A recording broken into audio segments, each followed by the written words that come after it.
DMTV Info, votre chaîne d'information en temps réel. La politique, la santé, le sport, les faits de société, la musique, les rumeurs et bien plus encore. Vous découvrirez cela dans notre chaîne DMTV Info.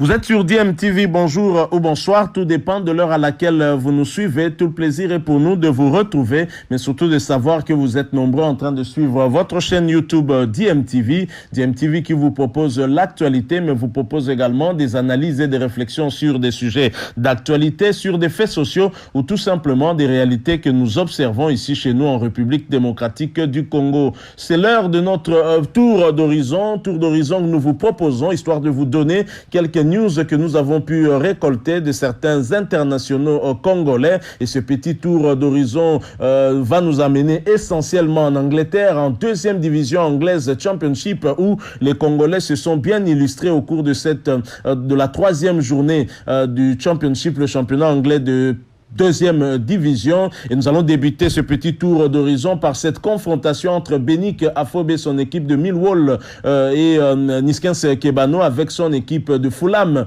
Les deux Congolais se sont bien illustrés au cours de cette rencontre, même si elle est tombée à l'avantage de Niskens Kebano qui a battu Benik Afobe par le score de 1-2. Si Benik Afobe a été buteur, a réduit le score, Niskens Kebano a lui par contre été passeur décisif, puisque c'est lui qui a été l'auteur de la passe qui a permis donc à son équipe d'inscrire le deuxième but, qui est donc le but de la victoire. Alors au début de cette rencontre, bien sûr, les Congolais étaient titulaires avec leur équipe. Niskens Kebano titulaire avec Fulham et Benik Afobe également titulaire en pointe de l'attaque de Millwall. Le match débute plutôt à l'avantage des visiteurs, puisque dès la 3e minute, Alexander Mitrovic inscrit l'ouverture du score pour Fulham. 5 minutes plus tard, Millwall va une fois de plus craquer et encaissé un second but par Fabio Carvalho sur une passe décisive de Niskens Kebano. Et la mi-temps va se solder sur ce score du 0-2. En deuxième période, le match débute mais est un tout petit peu équilibré. L'équipe hôte essaye de revenir à la marque mais n'y parvient pas. C'est à la 87e minute, soit 3 minutes avant le temps réglementaire, que Benik Afobe va réussir la réduction du score grâce à une passe décisive de Smith, et ce qui sera bien évidemment insuffisant pour gagner ne serait-ce qu'un point lors de ce match à domicile. Défaite donc 1-2 pour Benik Afobe, et belle victoire pour Niskens Kebano 1-2. Bien évidemment, c'était pour le compte de la troisième journée de Championship, et Fulham continue à tourner en tête ensemble avec Stoke City qui a également gagné son match. Fulham a 7 points, 2 victoires, 1 match nul et 0 défaite, tandis que Millwall sur les 3 matchs à 2 matchs nuls et une défaite, et donc 2 petits points seulement. Nous allons évidemment vous proposer également quelles seront les prochaines rencontres pour aussi bien Niskens Kebano que pour Benik Afobe. En ce qui concerne Fulham, après cette victoire 1-2 à l'extérieur, le prochain match ce sera la réception de Hull City. Ce sera le 21 août 2021, avant bien sûr de jouer pour le compte de EFL Cup et être reçu par Birmingham City. Ce sera le 24 août 2021. Voilà pour Niskens Kebano. La prochaine échéance est pour Benik Afobe. Après cette défaite à domicile, ce sera un déplacement périlleux du côté de Cardiff City, et ce sera le 21 août 2021 bien évidemment, avant de recevoir Cambridge United le 24 août 2021 dans le cadre de l'EFL Cup. Donc voilà tout pour ce qui concerne ces deux internationaux congolais. Parmi les deux, un seul a été sélectionné par Hector Raoul Cooper pour les 2 premières journées des éliminatoires de la Coupe du Monde Qatar 2022. Il s'agit de Niskens Kebano. Benik Afobe n'a pas été sélectionné. Ça fait vraiment longtemps qu'il n'a plus été sélectionné. Donc voilà, nous allons quitter donc Benik Afobe et Niskens Kebano. tout en restant en Championship en Angleterre. Et nous allons donc parler d'un autre Congolais, un autre international congolais qui malheureusement n'a pas été sélectionné non plus par le sélectionneur Hector Raoul Cooper pour une deuxième fois, puisqu'il a été sélectionné avec Hector Raoul Cooper lors de ce stage de 2 semaines en Tunisie pour préparer justement ces 2 premières journées que nous allons jouer le 2 septembre et le 6 septembre prochain contre respectivement la Tanzanie et bien entendu le Bénin. Alors évidemment, il s'agit de Peli Panzu qui a changé de club, qui est désormais sociétaire de Luton Town en Championship toujours, et Peli Panzu également qui jouait pour le compte de la 3e journée, qui se déplaçait du côté de Barnsley, et belle victoire pour notre compatriote à l'extérieur,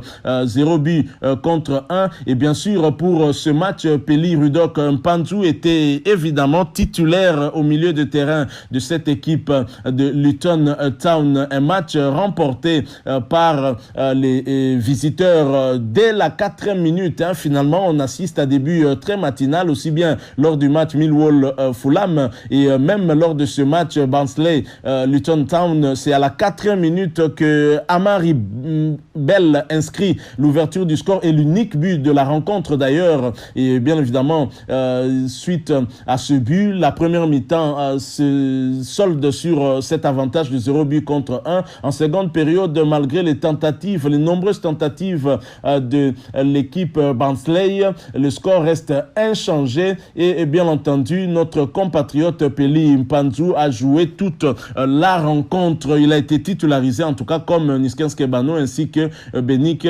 Afobe. Alors Peli Panzu et Luton Town comme prochain rendez-vous la réception le 21 août 2021 de Birmingham City, avant de recevoir aussi Sheffield United. Ce sera toujours dans le cadre de Championship. Ce sera le 28 août 2021. Ce sera quand même un match difficile parce que Sheffield United vient de la Première Ligue, une équipe pas facile à manœuvrer. Donc voilà. Et bien évidemment, côté classement, Luton Town est aussi bien positionné en 3e position avec 6 points.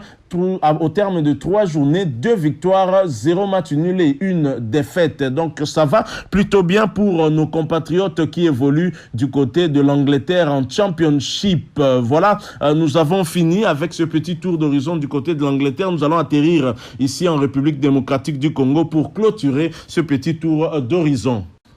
Alors terminons ce petit tour d'horizon par l'ASV Club ici à Kinshasa pour avoir les quelques news que nous avons. Un autre départ signalé au sein de l'ASV Club. Il s'agit du milieu du terrain virevoltant Ricky Tulenge Sindani. Et Ricky Tulenge serait le départ et c'est l'Angola qui serait sa prochaine destination. L'ancien capitaine du Daring Club Motema Pembe aurait conclu un accord avec le club angolais de Kabush Corp, alors que tous ses coéquipiers choisissent la Tanzanie où le football est en plein essor, bien évidemment, avec des gros investissements du côté de Young Africans notamment et Simba SC. Ricky, lui, a plutôt choisi l'Angola et selon les informations que nous avions, l'officialisation de son transfert à Kabush Corp n'est plus qu'une question d'heures. Et voilà, donc, il s'ajoute bien évidemment à cette longue liste des joueurs qui ont quitté l'ASV Club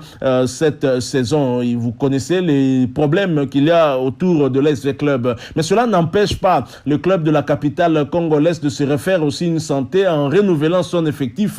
En même temps que Ricky Tulenge est annoncé sur le départ, il y a aussi des arrivées, notamment ce Togolais Marouf Tchake qui aurait rejoint l'ASV Club. L'ASV Club a donc réussi à attirer dans ses rangs l'un des meilleurs joueurs du championnat togolais, le très talentueux Marouf Tchake, qui, au cours des 3 dernières saisons, a enfilé le maillot de l'ASCO de de Kara, club affilié en première division togolaise. Marouf Tchaké a été convaincu par le projet du club vert et noir de la capitale congolaise et est attendu à Kinshasa dans les prochains jours pour signer son contrat de 3 saisons avec l'ASV Club. Le club de l'ASCO n'a pas attendu l'ASV Club pour officialiser la nouvelle. L'ASCO de Kara a le plaisir d'annoncer à son public sportif la fin de sa collaboration avec son capitaine Marouf Tchaké qui quitte les Kandona pour l'AS Vita Club de la RDC. Voilà ce que le club togolais a notamment écrit sur son site officiel. Voilà, nous sommes arrivés bien évidemment à la fin de ce petit tour d'horizon. Et si vous l'avez aimé, évidemment, n'hésitez pas, laissez-nous un maximum de j'aime. Merci de partager avec nous aussi votre point de vue sur ce petit tour d'horizon, sur les informations que nous avons pu vous fournir en nous laissant un commentaire. Si vous êtes nouveau sur cette chaîne ou ancien mais que vous ne vous êtes pas encore abonné, n'hésitez pas, abonnez-vous et n'oubliez pas d'activer la notification en cliquant tout simplement sur la petite cloche que vous verrez apparaître dès que vous serez abonné, parce qu'elle vous permettra de ne plus rien manquer des prochaines vidéos que nous allons vous proposer. Encore une fois, merci à vous. Nous espérons vous retrouver bientôt avec un autre sujet d'actualité. En attendant, portez-vous bien et DMTV vous dit au revoir.